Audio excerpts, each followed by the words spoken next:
हाय मेरे जिगर के टुकड़ों, आज हम आपके लिए 1995 में आई हॉरर थ्रिलर मूवी 7 को एक्सप्लेन करने वाले हैं। इस फिल्म में हम देखेंगे कि कैसे एक सीरियल किलर 7 डेडली सिंस को पूरा करने के लिए 7 लोगों को मारने के बाद खुद को भी बेदर्दी से मरवा देता है। आई होप आप मूवी को पौआ मार के एंजॉय करेंगे। मूवी स्टार्ट होते ही हम एक क्राइम सीन देखते हैं जहां डिटेक्टिव चीमर्ड सोमा सेठ छानबीन कर रहे होते हैं। तभी उनका साथ देने के लिए एक और हैंडसम डिटेक्टिव आता है। वहीं डेविड इस शहर में अपनी हुस्ने परी वाइफ ट्रेसी के साथ हाल ही में आए थे। दरअसल डेविड को इस शहर में हो रहे कत्लेआम को रोकने के लिए भेजा गया था। इसके बाद चीमर्ड, सोमा सेठ और डेविड एक और क्राइम सीन पर आते हैं जहां पर किसी ने एक मोटे आदमी को खाना खिला खिला के मौत के घाट उतार दिया था। यानी कि उस मोटे आदमी की 12 घंटे लगातार चाउमीन खाने से मौत हो गई थी।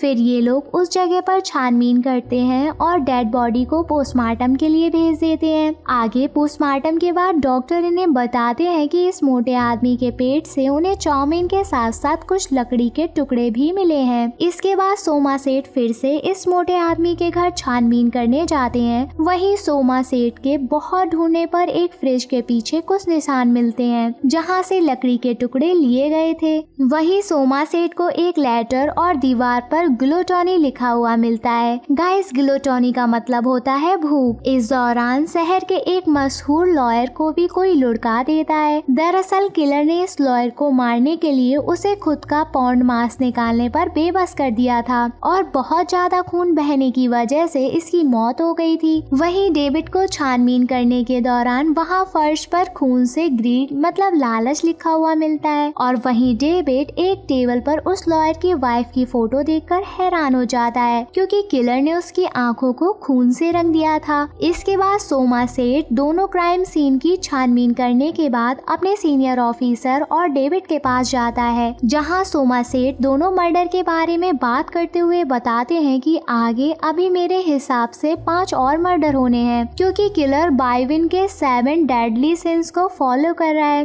फिर आगे हम देखते हैं कि डेविड की वाइफ सोमा सेठ को अपने घर डिनर पर इनवाइट करती है। दरअसल ट्रेसी डेविड और सोमा सेठ के बीच दोस्ती करवाना चाहती थी क्योंकि डेविड की सोमा सेठ के साथ ज्यादा बनती नहीं थी। वहीं डिनर के बाद डेविड और सोमा सेठ उस केस के बारे में बात करते हैं और जब सोमा सेठ उस लॉयर के मर्डर की फोटो देख रहे होते हैं तभी उनकी नजर लॉयर की वाइफ की फोटो पर पड़ती है जिसकी आंखों पर खून लगा हुआ था। जिसे देखने के बाद सोमा सेठ डेविड के साथ लॉयर की वाइफ के घर जाते हैं। घर पहुंचकर सोमा सेठ लॉयर की वाइफ को उस मर्डर से जुड़ी हुई सारी फोटो दिखाते हैं। वही फोटो देखने के बाद उस लॉयर की वाइफ बताती है कि इस फोटो में दीवार पर लगी हुई एक पेंटिंग उल्टी है। इसके बाद सोमा सेठ और डेविड वापस उस रूम में जाकर पेंटिंग को हटाकर अच्छे से चेक करते हैं तो इन्हें दीवार पर किसी के फिंगरप्रिंट मिलते हैं। दरअसल किलर ने वहाँ हेल्प मी लिखकर एक मैसेज छोड़ रखा था और फिर उन फिंगरप्रिंट को चेक करने पर पता चलता है कि ये फिंगरप्रिंट किसी विक्टर नाम के क्रिमिनल के होते हैं जो कि एक रेपिस्ट होता है। और यहीं सोमा सेठ और डेविड को एक और बात मालूम होती है कि विक्टर को जेल से बाहर निकालने में इसी लॉयर ने मदद की थी और इसके लिए लॉयर को बहुत सारे पैसे मिले थे।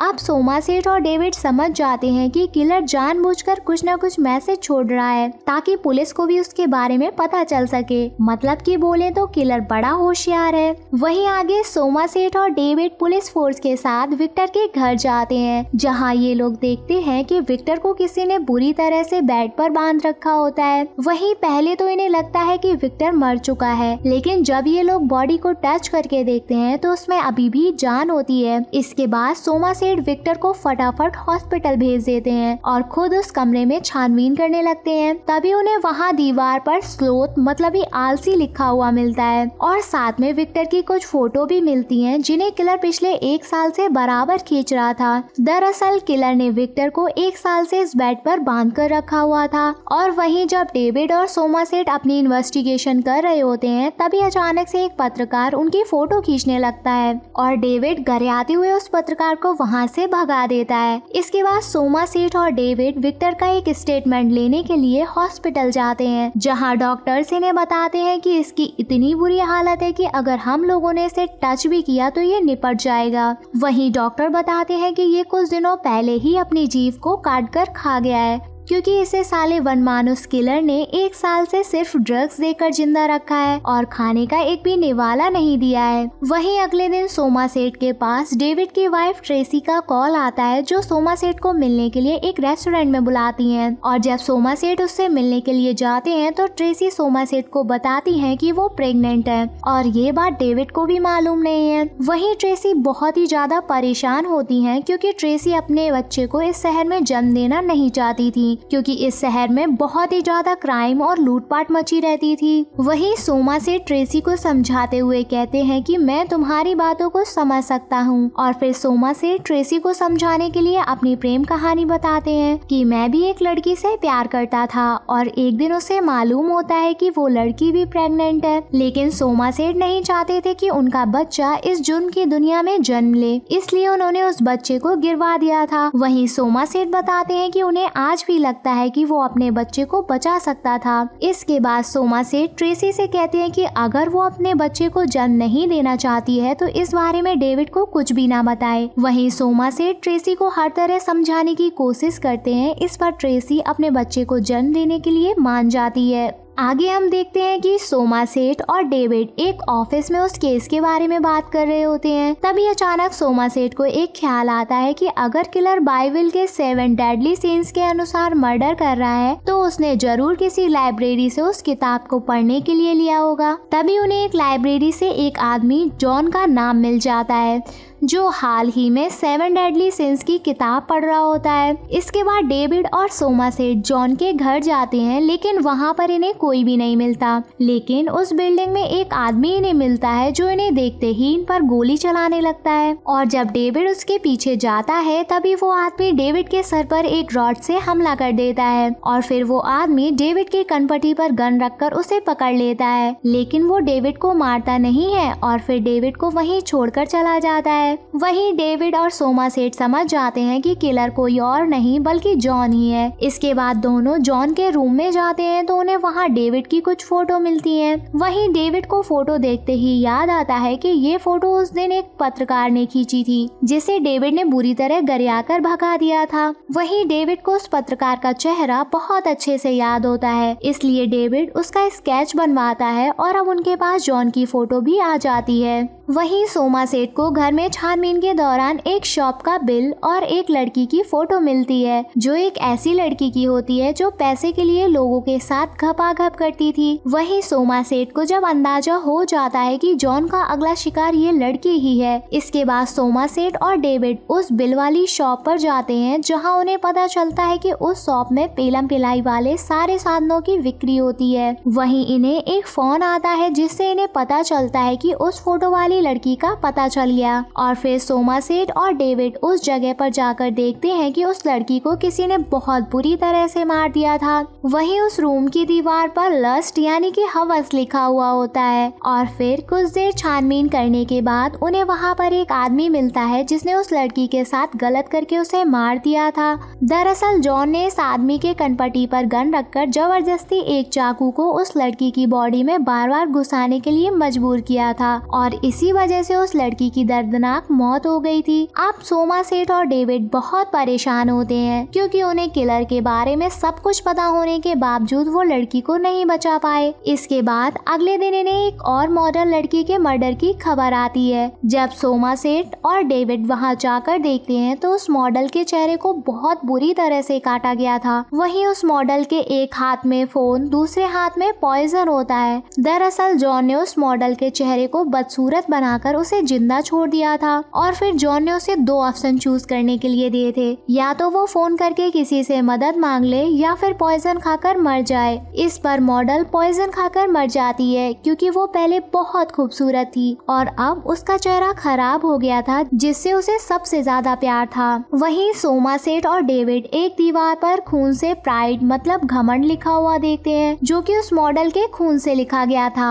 अब सोमासेट और डेविड बहुत परेशान होते हैं क्योंकि जॉन हर बार उनके हाथ से निकलकर भाग जाता था। आगे अगले दिन सोमासेट और डेविड जब पुलिस स्टेशन जाते हैं तो जॉन वहां खून से लथपथ होकर खुद को पुलिस के हवाले करता है। वहीं डेविड देखता है कि जॉन ने अपनी सारी उंगलियों की स्किन निकाल दी थी। इसके बाद जॉन उनसे अपने लिए एक लॉयर को बुलवाने के लिए कहता है क्योंकि जॉन अपने लॉयर के सामने ही सारे गुनाह कबूल करेगा। और फिर जॉन अपने लॉयर को बताता है कि उसने 2 और मर्डर किए हैं, जिनके बारे में बताने के लिए जॉन एक शर्त रखता है कि मैं उन मर्डर के बारे में सिर्फ सोमासेट और डेविड को बताऊंगा। इसलिए जॉन डेविड और सोमासेट को एक सुनसान जगह पर ले जाता है। वहीं इन्हें कुछ दूरी पर एक गाड़ी खड़ी हुई दिखाई देती है और जब सोमासेट उसके पास जाकर देखते हैं तो उसे एक कोरियर बॉय एक डिब्बे में कुछ लेकर आता हुआ दिखता है। और फिर सोमासेट के पूछने पर वो कोरियर बॉय उन्हें बताता है कि उसे किसी जॉन नाम के आदमी ने एक पार्सल यहाँ लाने के लिए कहा था। इसके बाद वो कोरियर बॉय उस पार्सल को वहीं छोड़कर भाग जाता है। वहीं जब सोमासेट उस पार्सल को खोलकर देखते हैं तो हैरान हो जाते हैं क्योंकि उस पार्सल में कुछ और नहीं बल्कि डेविड की वाइफ ट्रेसी का कटा हुआ सर होता है। इसके बाद सोमासेट डेविड की तरफ भागते हुए उसे इशारा करते हुए अपनी गन नीचे फेंकने के लिए कहते हैं। इधर जॉन डेविड की मौज लेते हुए कहता है कि मुझे तुम्हारी शादीशुदा लाइफ को देखकर जलन होती थी, इसलिए मैंने तेरी वाइफ को मार दिया। ये सुनते ही डेविड को कुछ समझ नहीं आता और फिर डेविड सोमासेट से पूछता है कि उस डिब्बे में क्या है। इस पर सोमासेट कुछ नहीं बोलता है और उसे गन फेंकने के लिए कहते हैं। तभी जॉन डेविड को गुस्सा दिलाने के लिए कहता है कि मेरा अगला मर्डर किसी ऐसे इंसान को मारना था जो किसी से जलन करता हो, तो मैंने अपनी जलन की वजह से तुम्हारी वाइफ को मार दिया, इसलिए तो मुझे गोली मार के जान से मार दो। लेकिन डेविड जब फिर भी उसे गोली नहीं मारता तो जॉन उसे बताता है कि तुम्हारी वाइफ अपने बच्चे के लिए जान की भीख मांगती रही, तब भी मैंने उसे मार दिया। इस पर सोमासेट डेविड से कहता है कि वो गन फेंक दे क्योंकि इससे जॉन अपने 7वें मर्डर को पूरा करने में कामयाब हो जाएगा। लेकिन तभी डेविड गुस्से में गन की सारी गोलियां जॉन के सीने में उतारकर उसे मार देता है। इस तरह से जॉन अपने मकसद में कामयाब हो जाता है क्योंकि जॉन के 7वें प्लान में था गुस्सा, जो कि उसने डेविड को गुस्सा दिलाकर खुद को मरवाकर पूरा कर लिया था। और अब जॉन 7 डेडली सिंस को पूरा करने में सफल हो जाता है। इसके बाद डेविड को पुलिस ले जाती है क्योंकि उस पर अब जॉन के मर्डर का इल्जाम लग गया था। वहीं मूवी के अंत में सोमासेट रिटायर होकर चले जाते हैं और इसी के साथ ये मूवी यही खत्म हो जाती है। आई होप मेरे जिगर के टुकड़ों आपको मूवी की एक्सप्लेनेशन पसंद आई होगी पौआ मार के। हमारे चैनल को ऐसे ही प्यार देते रहिए। चलो जल्दी से कमेंट करके बताओ आपको मूवी कैसी लगी और लाइक और शेयर सब्सक्राइब करना मत भूलना। I love you.